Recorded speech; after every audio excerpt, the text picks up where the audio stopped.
of a browse of some of the women in the Bible, and I feel like a bit of a, I don't know, a provocateur somehow, because I'm going to suggest that some of the ones that we suggest are good are actually bad, and some of the ones we suspect are bad might be good, well, or not as bad as we think they are anyway. So it's just a bit of interest. I'm not too sure what we'll gain out of it, but let's give it a go and we'll see. The ones I've selected are Bathsheba, first of all.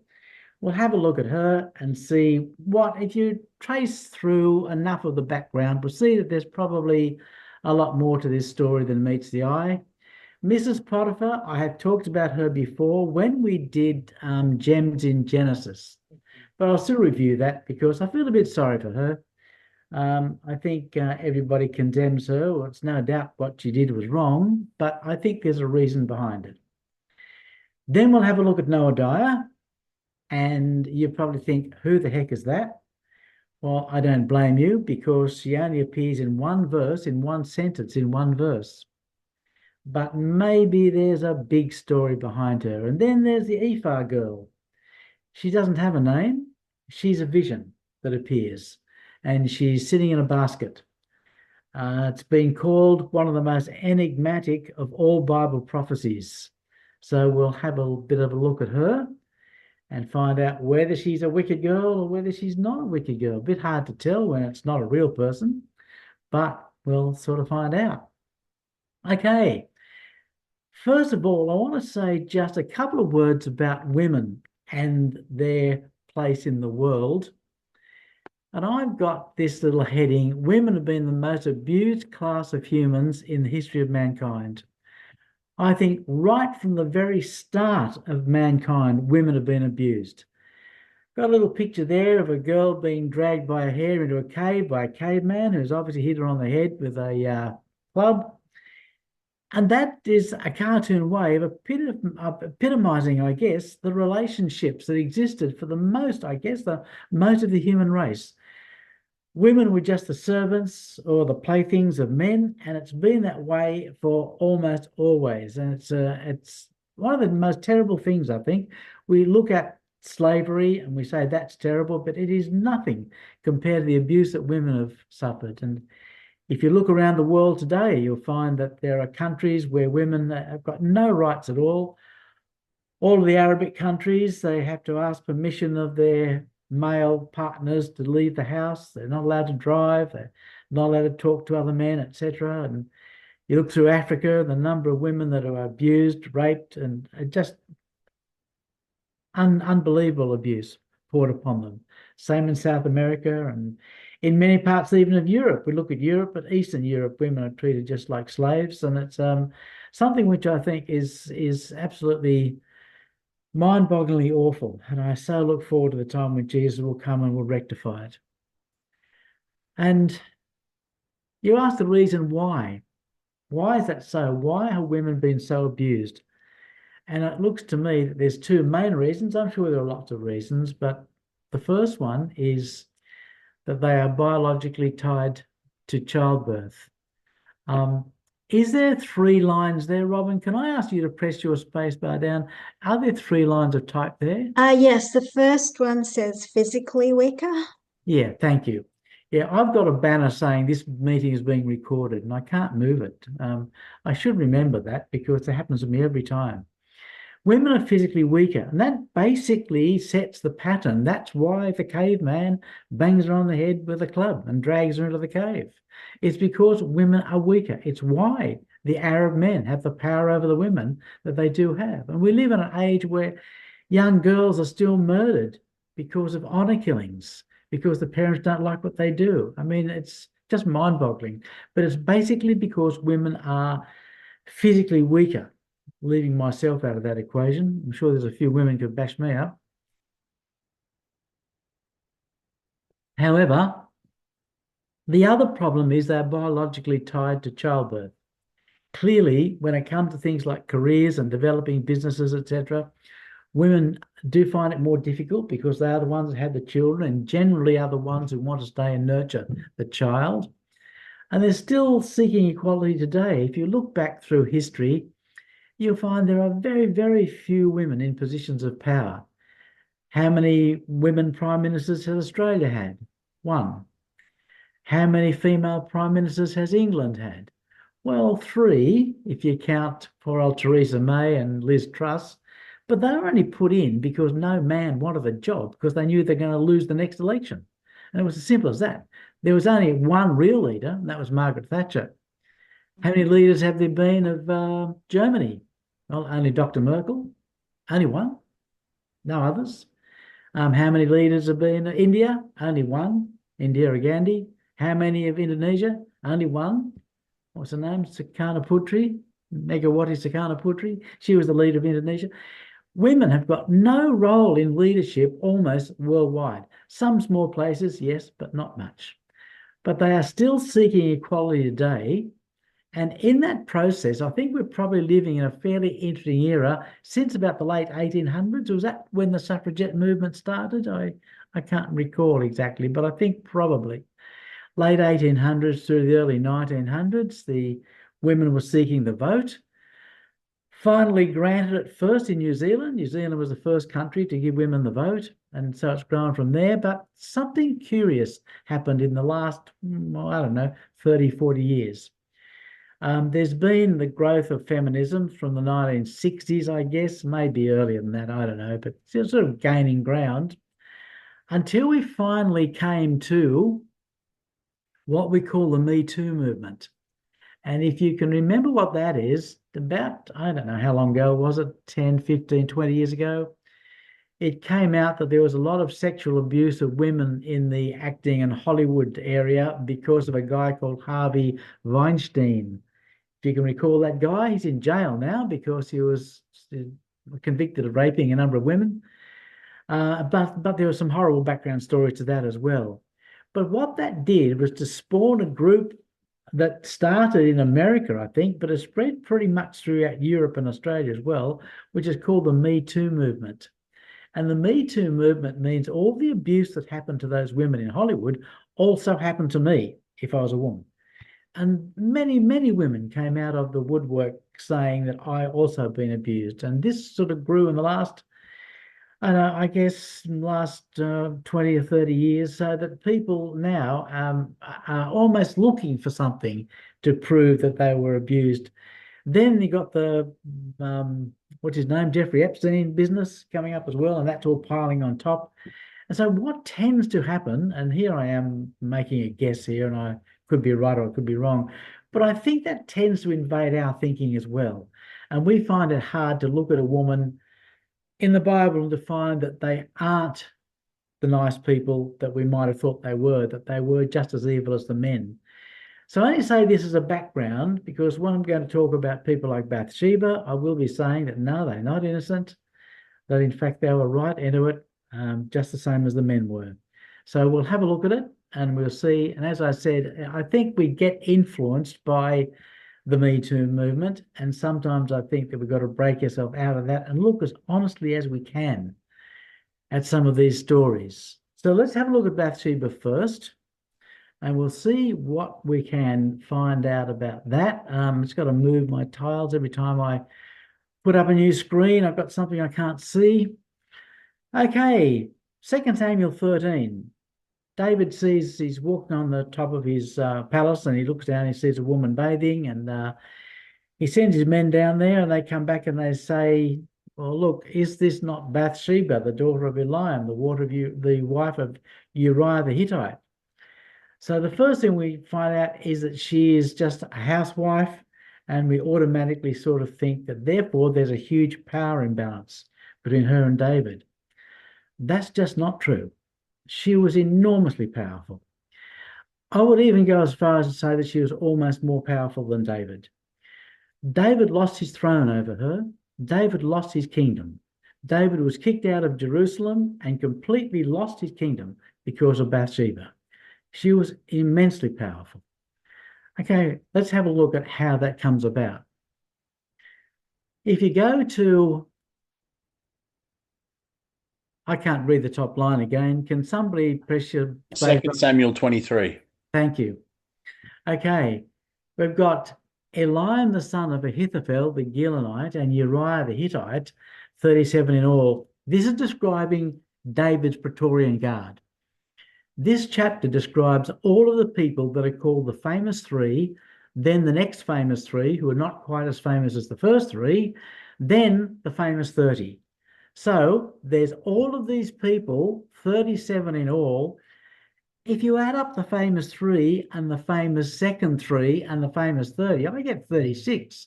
So I don't know, maybe there's something I'm missing there. But anyway, it says that there were 37 in all. Okay. These people were David's Praetorian Guard. They included Uriah. So I'm going to get my little laser pointer and get this. Okay. It includes Uriah. So Uriah was in the Praetorian Guard of David, and so was Eliam, that's Bathsheba's father. So Bathsheba's father and husband were in this intimate group of soldiers that protected David, his famous 30. Also, Eliam, Bathsheba's father, was the son of Ahithophel. Ahithophel is Bathsheba's grandfather. That is incredibly significant because he has power over David. This guy is arguably more powerful than David, and that's the grandfather of the daughter he's about to humiliate. That is worth remembering. Okay, so we've got David's Praetorian Guard, his friends and confidants. Would you put a man who you had never met, a man you didn't know, bearing a sword and a spear next to you if you were the king? And I would say, no, you wouldn't. Every one of these famous 37 were standing with David, armed to the hilt. Any one of them could have done a Julius Caesar and the senators on him if they wanted to. But he knew them all. He knew them all. These were the people that he had banquets with. These were the people that were his friends. These were the people that he knew intimately. And that was Bathsheba's family. It was her husband. It was her father. And then, although he wasn't in the famous 37, Ahithophel was the confidant of David and his most trusted advisor. Okay. We've got Eliam, the son of Ahithophel, the Gilonite, and Uriah, the Hittite. All of these families were well known to David. When David wanted Uriah to go back down to his house to spend a night with his wife, he said David called him, they ate and drank before him, and he made him drunk. And at evening he went down to lie in his bed with the servants of his Lord, but did not go down to his house. David ate and drank with this person. That doesn't sound like someone you have never known, even though there was an ulterior motive. The person would have wondered, why on earth does the king want to get drunk with me? Why would that happen if you didn't know the king? These were mates. They knew each other, and they ate and drank, I presume, on previous occasions, because Uriah doesn't seem to think there's anything untoward about it. So he eats and drinks with the king and gets drunk, just meaning that they were good mates right from the start. So here's the important thing. Ahithophel is the father of Eliam, and Eliam is the father of Bathsheba. That makes Bathsheba Ahithophel's granddaughter, and that is an exceptionally powerful position. Ahithophel is arguably one of the most powerful people in the country. He has the power to crush David, which is what he did. David lost his kingdom and lost his Jerusalem, lost his capital, lost everything because Ahithophel turned against him, because he humiliated his granddaughter. When David called for Bathsheba and said, lie with me, she need only say one thing, I'll tell my grandfather, and he would have dropped it straight away and not gone near her. She had that power, and obviously she did not use it. Okay. When Ahithophel does turn against David, that's when the whole kingdom collapses. 2 Samuel 15, then Absalom sent for Ahithophel the Gilonite, David's counselor, and the conspiracy grew strong, for the people with Absalom continually increased in number. Absalom gained the help of Ahithophel. Why? Why would Absalom send for the very counselor who had been counseling David? Why would he go to the person who he knew was an intimate friend of David? Because this man has now turned against David.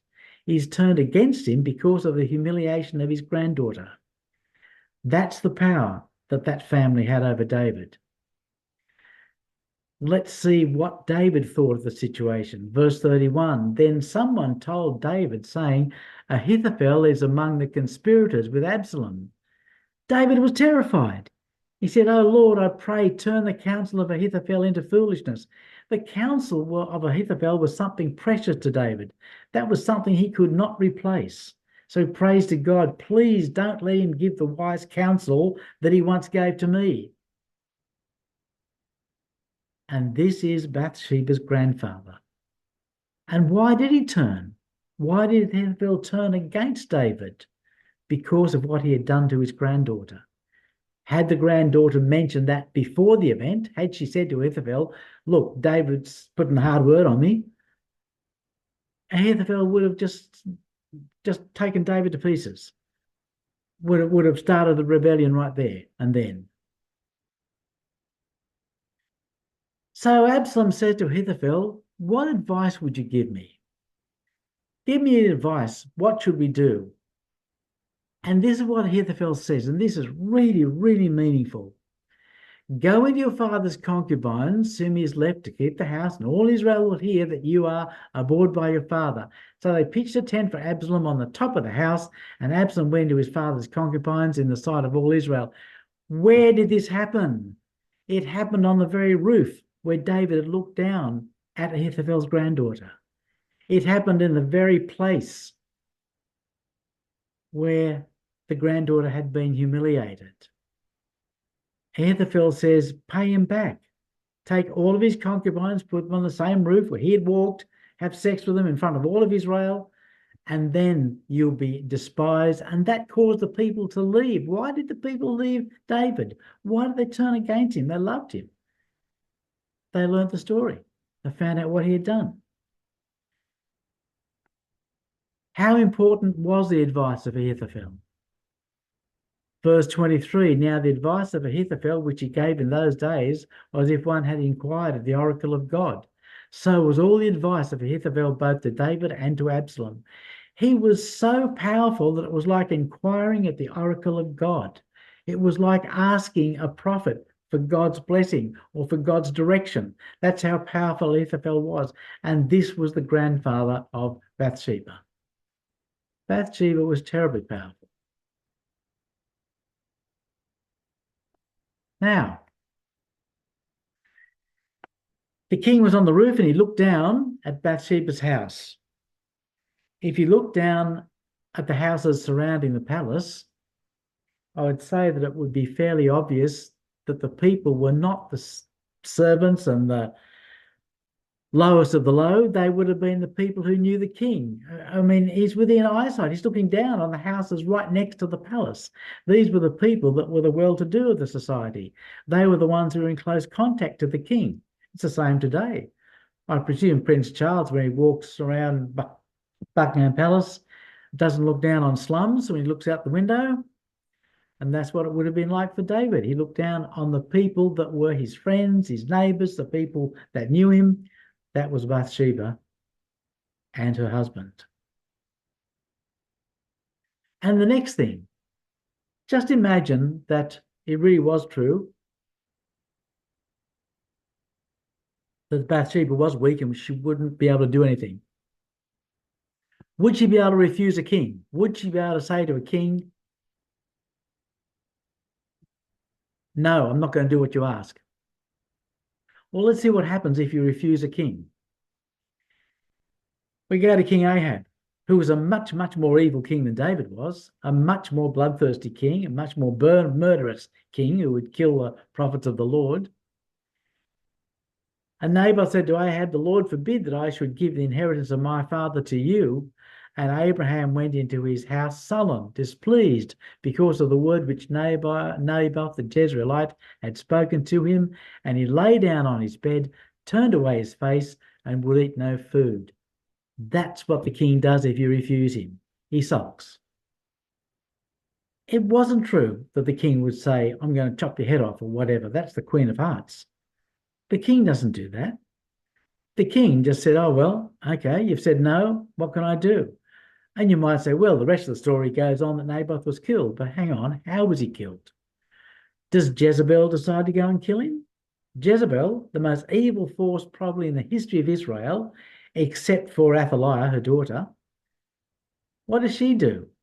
Does she say, all right, let's get Naboth and chop his head off? No. She says, let's arrange a feast. Let's send letters all throughout Israel and gather all the people together for a big feast. And then we'll get false witnesses together to come and swear that Naboth had blasphemed. Can you see that she didn't have the power either to inflict a punishment on Naboth? She didn't have that power. She had to lie and connive and end up organising this big feast and getting some false charges.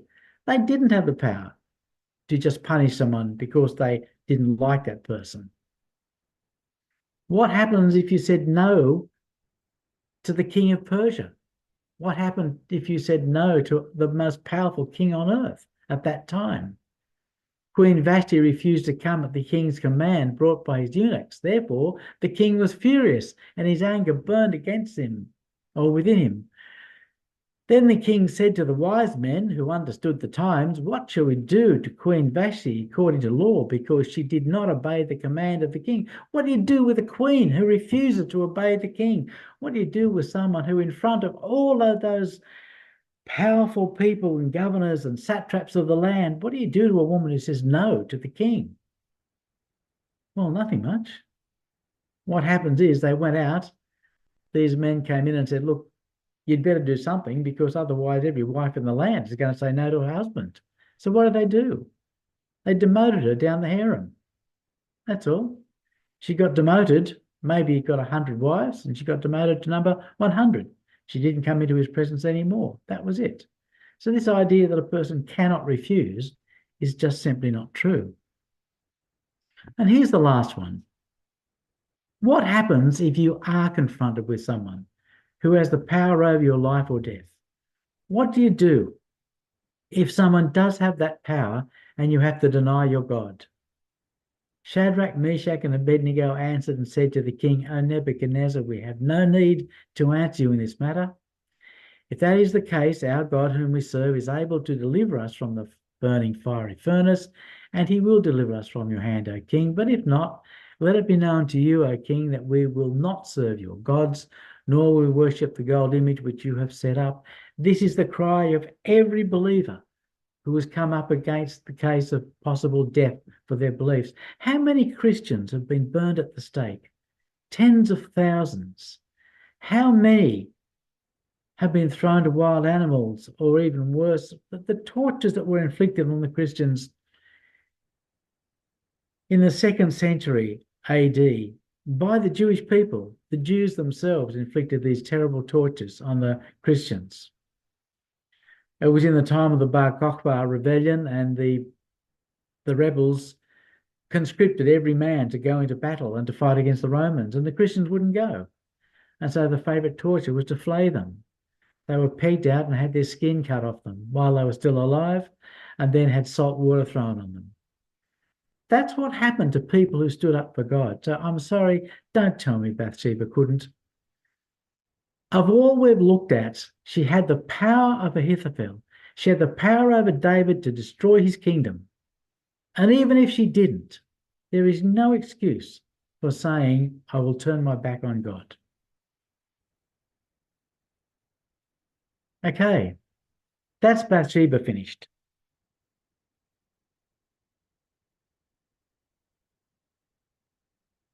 This next one I did talk about when we did, do you remember doing Gems in Genesis last year? Don't know, don't press it. Yeah, okay. This is, I was fortunate at the time to get a copy of the Saturday Sydney Morning Herald on August the 17th of 2013, which just happened to be running a headline story that Mrs. Poitphar and Mrs. David get blamed for everything, but it may not have been all their fault. Don't believe me. There's a website where you can make this stuff up, and it's sort of good fun. Don't know if it still exists, I don't know. But I want to talk about Mrs. Poitphar for a moment. Did talk about this before, you might remember, but I'm going to give her a bit of a plug. She certainly did not do the right thing However, I think there were reasons for what she did. Just going to read these couple of verses. Joseph found favor in his eyes, that's Potiphar, became his attendant. Potiphar put him in charge of his household, and he entrusted to his care everything he owned. From the time he put him in charge of his household and all that he owned, the Lord blessed the household of the Egyptian because of Joseph. So Potiphar left everything he had in Joseph's care with Joseph in charge. And Potiphar, he did not concern himself with anything but the food he ate. Now Joseph was well built and handsome. And after a while, his master's wife took notice of Joseph and said, "Come to bed with me." Well, couple of things to say about that. We'll come back to Joseph was able to run the household perfectly, and Potiphar didn't care about anything in the household. Everything was running perfectly. All he cared about was what his next meal was going to be. Just want to concentrate on the fact that Joseph was well built and handsome. I did say this before, but he's the only person in the Bible who was said to have a beautiful body and a beautiful face. Only man in the Bible who was said to have a beautiful body as well as being handsome. The only woman who gets that attribute is Esther. And I'm sure I said last time, and I'll say again, I'm just sad that Esther and Joseph couldn't get together. A few hundred years in between them, they would have had wonderful babies, I'm sure. The most beautiful man and the most beautiful woman. Used to be an old 1960s song called "She Was Born on the Morning Side of the Mountain and He Was Born on the Twilight Side of the Hill." And it meant they never got together because they were born in different eras. So here we were. I always think that Esther and Joseph would have made a good pair. However, that's the story we've got. So what did Joseph look like? It took me a long time to try to find a picture of him. However, here it is. This is what the real slaves look like. This is what the servants or the slaves, I guess in hot weather. I presume they put coats on when it got cold. But this is sort of the figure that you would imagine them to have. They wore loincloths. They were clean shaven. All the male slaves were clean shaven. I presume they had their body hair removed as well, because I would imagine the Egyptians are a bit like Greeks and they're quite hairy. They've got hairy shoulders and hairy backs and all sorts of things. And I think they probably got a sharp sort of blade and they de-haired them as well. So here's my guess at what Joseph might have looked like. Now, he's not clean shaven. Joseph would have been clean shaven. But there's also a background that doesn't look too Egyptian to me.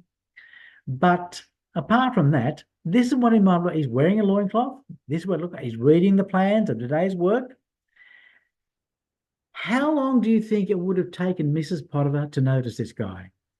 If she was one of these sexual adventuresses, can't say the word, one of these people that in modern parlance you'd call them a cougar, an older woman who wants to have affairs with younger men. If that's what she was, how long would it have taken for her to notice him? Yeah, I reckon about 5 minutes. But that's not what it says. It says, after a while, his master began to notice. Now, I don't know how after a while, how long that is. I don't know. But I do know the word began to notice means it didn't happen at once. And I think she began to notice that he was doing things really efficiently. He was highly intelligent, which later proved to be the fact, the way he was able to virtually run Egypt. But she saw in him much more than just a handsome young man. She saw in him someone who was capable of doing everything that her husband should have done. He'd taken control of the household. And I think that after a while, and she began to notice, tells me that it wasn't just a case of she wanted to grab the nearest handsome young man. I think she very likely fell in love with him.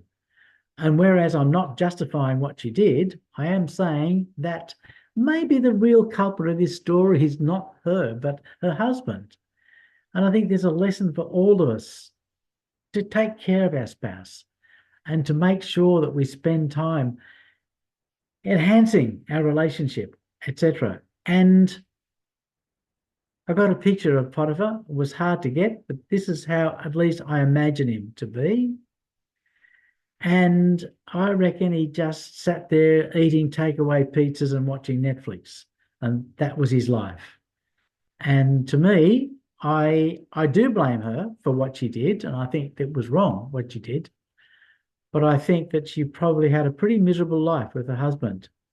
And I think, as I said, there's a lesson in there for all of us to be kind to each other. Everyone, doesn't matter husband and wives, parents and children, everybody, to be kind to each other. Right, and so now we're going to move on to the next one. And this is the story of Noadiah. And going to get you to read soon, Deb, not just yet, but in a minute.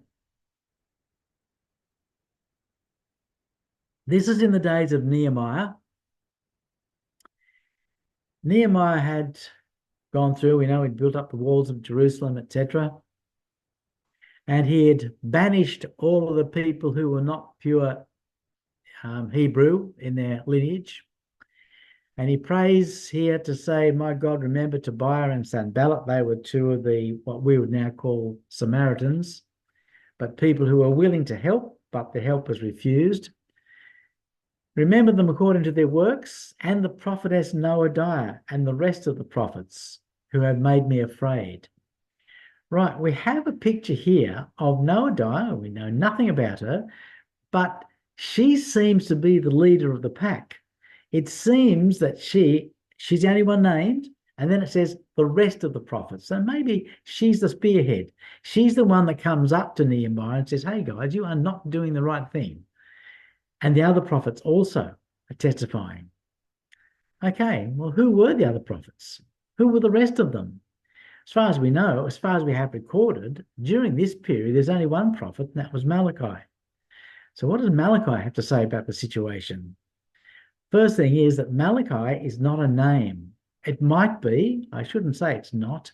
It simply means my messenger. The prophet Malachi has no heritage. We know nothing about his parents. We know nothing about any city he came from. So his name just appears, and it is quite likely that it is not a name of a person, but simply their title, my messenger or God's messenger. So what was the message? What was he saying? Was he one of the rest of the prophets? Was he one of the ones lined up beside Noadiah? Okay, Deb, would you read Malachi chapter 2, verses 10 to 16, please?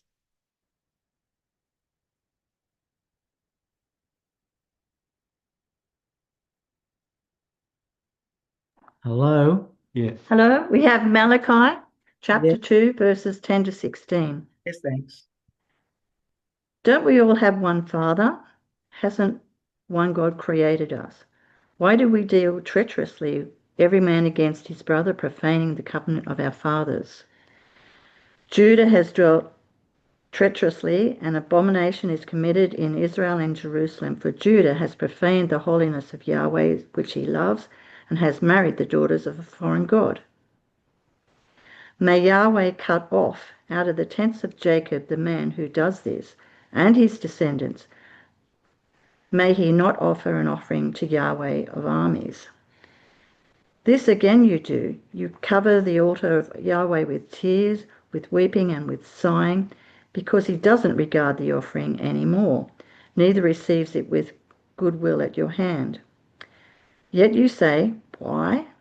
Because Yahweh has been witness between you and the wife of your youth, against whom you have dealt treacherously, though she is your companion and the wife of your covenant. Did he not make you one? Although he had a residue out of the spirit, why one? He sought a godly seed. Therefore take heed of your spirit, and let no one deal treacherously against the wife of his youth. For I hate divorce, says Yahweh, the God of Israel, in whom he covers his garments with violence, and him who covers his garments in violence, says Yahweh of armies. Therefore take heed to your spirit, that you don't deal treacherously. That's it. Thanks, Deb. Thank you.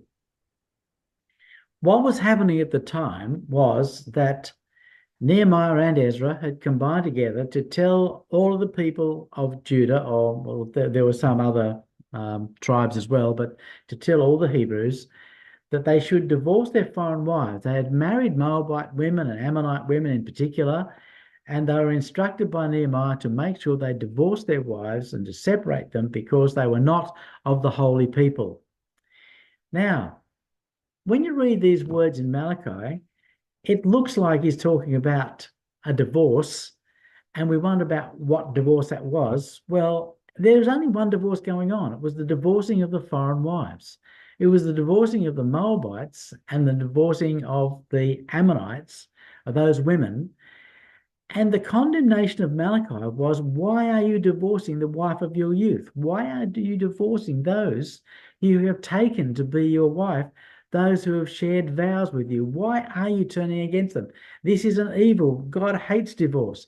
He hates putting away these women. You've been told by Nehemiah and Ezra to put away these women when they have done nothing wrong, absolutely nothing. And I would suggest, for a start, that Noadiah is on the right side of this argument. It's not Nehemiah who's got it right. It's Noadiah and the rest of the prophets who would come against him and make him afraid. How do they make him afraid? The words that Deb just read said that it is Judah who had turned their back on their marriage vows. It's Judah who had become adulterers, not the people, not the women they were sending away. It was Judah itself. They were the ones who were still lusting after, you can say, the leeks and garlics of Egypt, but whatever was going on in Babylon. And they were the ones that were the ones who were doing the wrong thing. I want to have a look at just this verse out of Nehemiah 13. And it's really, I think, really telling. On that day, they read from the book of Moses in the hearing of the people, and it was found written that no Ammonite or Moabite should ever come into the assembly of God. So it was, when they had heard the law, that they separated all the mixed multitude from Israel. This is where they divorced their wives. They divorced their Amorite wives and their Moabite wives and any other non-Israelite wives. They separated from the mixed multitude. Does that word mixed multitude ring a bell with you?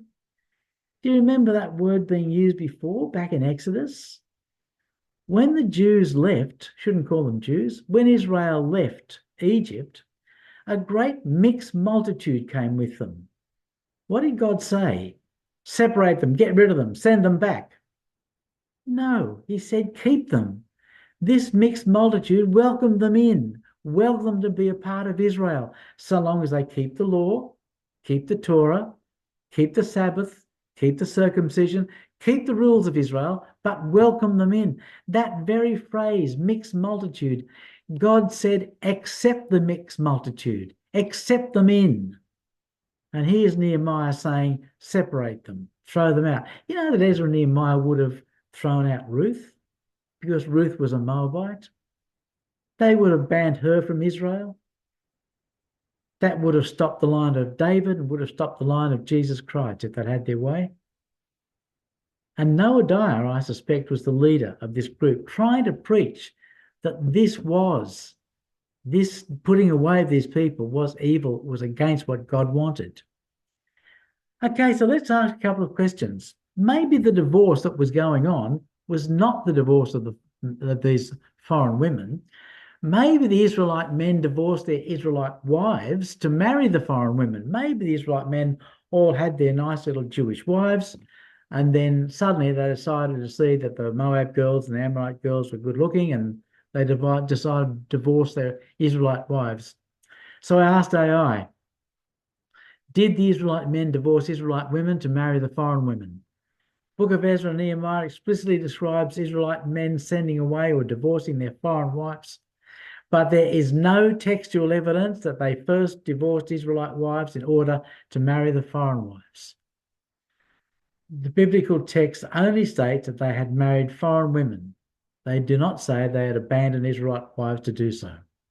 So that's gone. They only had one wife, their Moabite or their Ammonite wife, and that was the one that they said they had to put away, and that was the one explicitly that God said you must include and keep with you. Another question, Is there any record that these foreign wives in the days of Nehemiah were seducing their husbands to worship foreign gods? Is there any worship of foreign gods being mentioned? Short answer, no. There is no biblical record that the foreign wives in the days of Ezra or Nehemiah were seducing their husbands into idolatry. The text warns of the danger of such influence, but never claims it actually happened.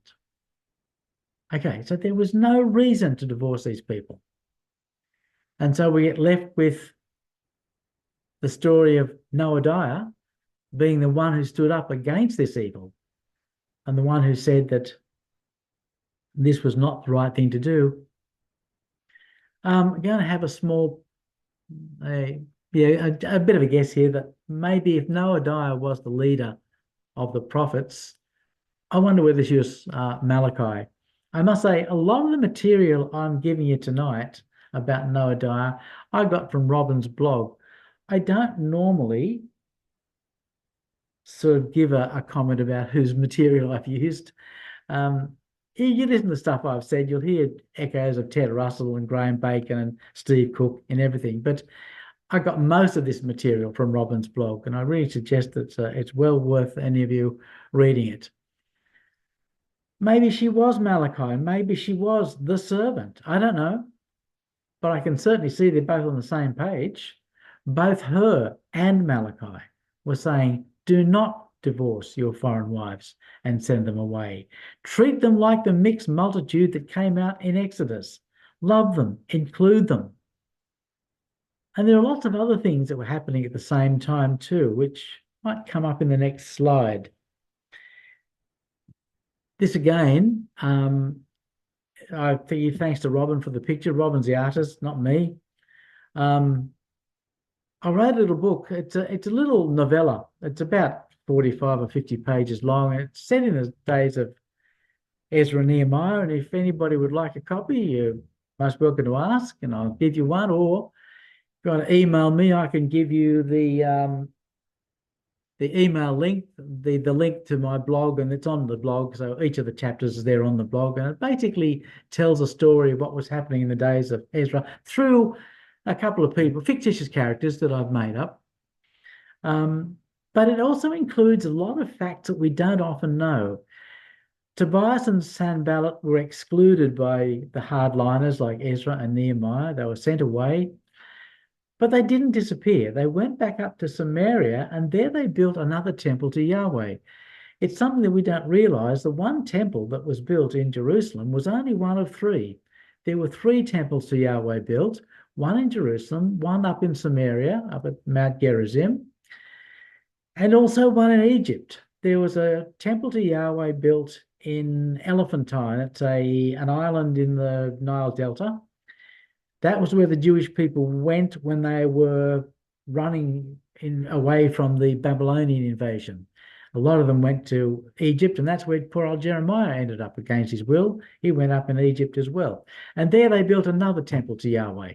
All of these is included in this little book, and sort of puts them into a pattern to say you can see why they sort of fell into these patterns that we read of when you see part of the story in the Bible, but not all of the story. So if anybody wants it, just email me and I'll send you the link, and you're most welcome to have a read. It's fictitious, except for the bits that aren't. Okay. You might be able to tell from this picture, I did not draw this picture. This is also from Robin's blog. So poor Robin, you must have been embarrassed by now, but I've got a lot of this material from her blog because it's really, really valid. This is the story of the woman in the ephah basket. And there's a good picture there, but we might come back to it. Ross, would you like to read those verses for me in Zechariah?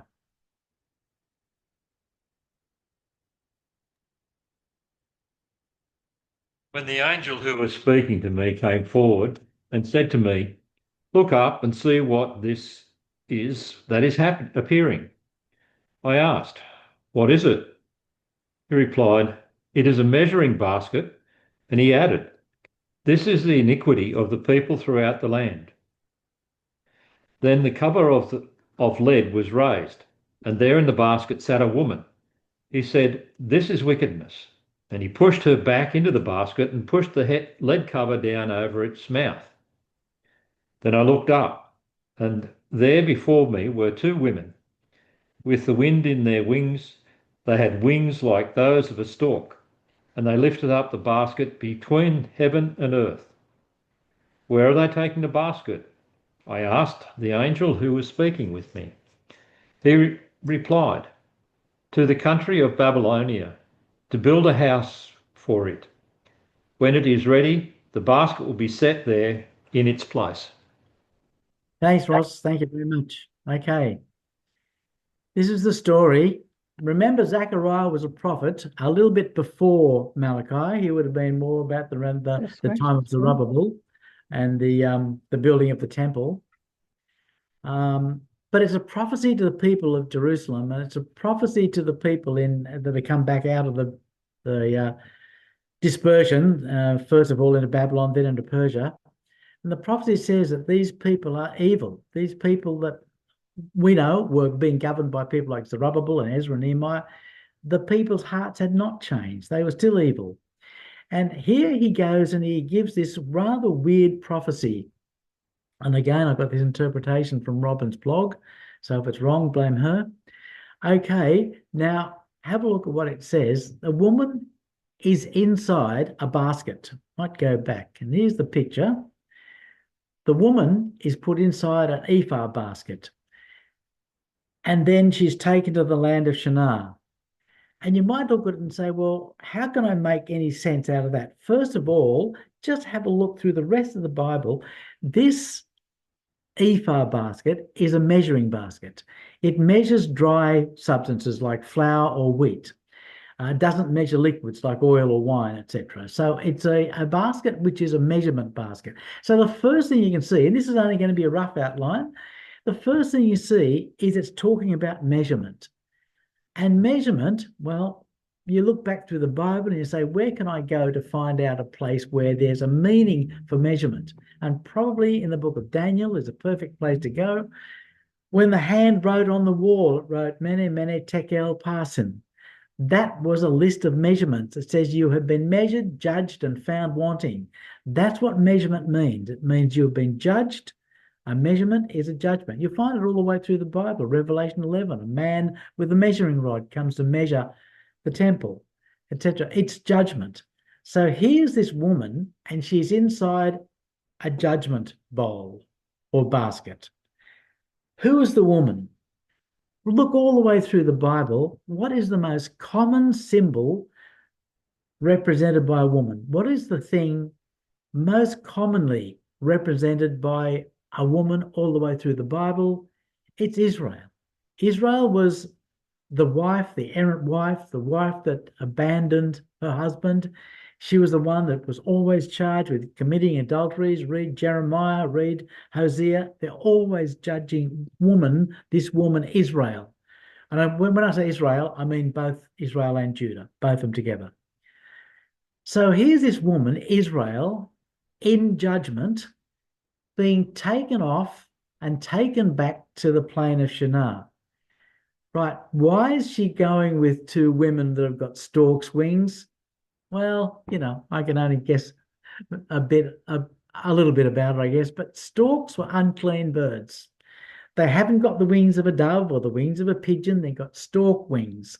Storks are unclean birds. They are birds of carrion. They are birds that were not permitted for the Jewish people to touch and certainly not to eat. Yet they are touching this woman with their uncleanness and taking her back to this plain of Shinar, which is Babylon. The plain of Shinar is the plain that Babylon was built on. And what it is saying is that the Jews or the people of Israel who escaped Babylon in their hearts have gone back to Babylon. They were taken out of Babylon, but in their hearts they've flown back to all of the sin that they left behind, and they have been judged. God has judged them because of their commitment to the sin that they should have left behind. So what did they do that was so sinful? Well, lots of things. If you read through the prophets that did right after the exile, they were cheating just like they always had. They were robbing. They were abusing the poor. They were abusing the slaves. They were enslaving their own people. They were doing everything that you can think of that was evil, and also divorcing their wives, banning the mixed multitude when they should have included them. God's very command was to include the mixed multitude. Okay. That, I think, yeah, is enough. I don't think I've got anything else. Yeah, okay. And that's it. And I'll see if I can get rid of that and stop share. And that's it. Okay, we're all back again. You can unmute if you like.